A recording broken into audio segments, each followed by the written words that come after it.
کوئی container dry port کے لیے اور افغان کمرشل کارگو کے لیے نہیں اٹھایا گیا۔ اس ضمن میں مورخہ 5 جون کو ایک پریس ریلیز جاری کیا گیا تھا۔ کارگو کی ترسیل بند کرنے کی وجوہات میں FBR کی طرف سے کسٹمز ایکٹ میں مجوزہ ترامیم کے لیے پیش کردہ فائنانس بل ہے، جس کی کلوز 4(1) میں مال کی باربرداری کے دوران اگر مال چوری ہو جاتا ہے یا گاڑی اغوا ہو جاتی ہے تو ایسی صورت میں ایسے حادثات یا واقعات اسمگلنگ کی تعریف میں لائے جانے کی کوشش کی جا رہی ہے۔ آپ اندازہ لگائیے کہ پاکستان کے لا اینڈ آرڈر سچویشن، جن مشکل حالات میں ہم کاروبار کر رہے ہیں، یہ سروس پرووائڈ کر رہے ہیں، یہاں سے چمن کے ذریعے قندھار اور یہاں پشاور کے ذریعے تورخم کے ذریعے کابل اور کابل مال پہنچا رہے ہیں۔ ایسے دشوار علاقوں سے ہم اپنی گاڑیوں میں مال لے کر جا رہے ہیں۔ ان علاقوں میں لا اینڈ آرڈر کی جو سچویشن ہے پاکستان میں کسی سے نہیں چھپی۔ ایسے مشکل حالات میں اگر وہاں پہ کوئی ڈکیتی ہو جائے یا ہماری ڈرائیور سے کوئی گاڑی چھین کے لے جائے، مال چھین کے لے جائے، تو کسٹمز FBR اس کو اسمگلنگ کے زمرے میں لانا چاہتی ہے، یعنی وہ کسٹمز ایکٹ میں امینڈ کر رہی ہے کہ کسی بھی صورت اگر ہم نے مال افغانستان نہیں پہنچایا تو وہ چاہے ڈاکو مال چھین کے لے کے گیا ہو، چاہے وہاں مختلف کسی بھی وجہ سے، بس وہ کہتے ہیں کہ کسٹمز ایکٹ میں بانڈڈ کیریئر کو اسمگلر کہا جائے گا۔ اسمگلر کا مطلب یہ ہے کہ مزید اس کی جو تشریح کی گئی ہے 14 سال قید بامشقت تک اور مال کی رقم کی دگنی اور کسی حد تک 10 گنا مال کی قیمت کی وصولی بھی بانڈڈ کیریئر سے کی جانے کی تجویز کی جا رہی ہے۔ اور ان حادثات کو اسمگلنگ سمجھا جائے گا اور اس پر اسمگلنگ قوانین کا اطلاق ہوگا۔ تو ایسی صورت میں بانڈڈ کیریئر کیسے کام جاری رکھ سکتے ہیں؟ ملکی لا اینڈ آرڈر صورتحال پوری قوم کے سامنے ہے۔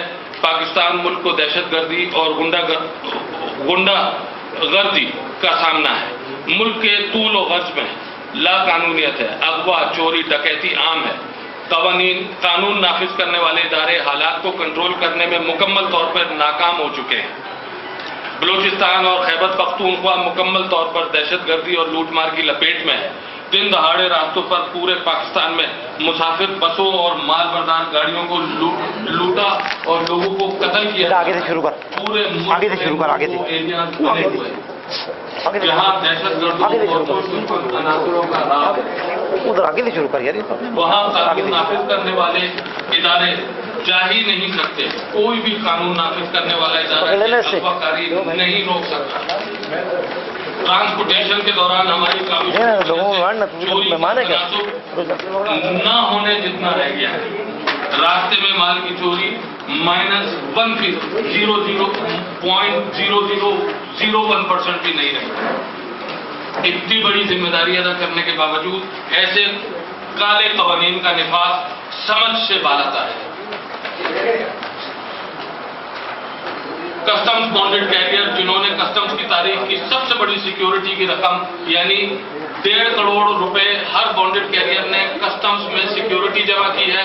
کلکٹر آف کسٹمز اپریزمنٹ کے نام پلیج ہے۔ 50 لاکھ روپے کی ریوالونگ انشورنس گارنٹی دی ہے۔ اتنی بڑی سیکیورٹی جمع کرنے کے باوجود کسٹمز ایکٹ کے تحت ان کے ساتھ کوئی حادثہ ہو جائے، ان کو اسمگلنگ کے خانے میں رکھا جائے گا۔ اس کا مطلب یہ ہوا کہ بانڈڈ کیریئر اسمگلنگ کے مقدمات کا سامنا کریں گے۔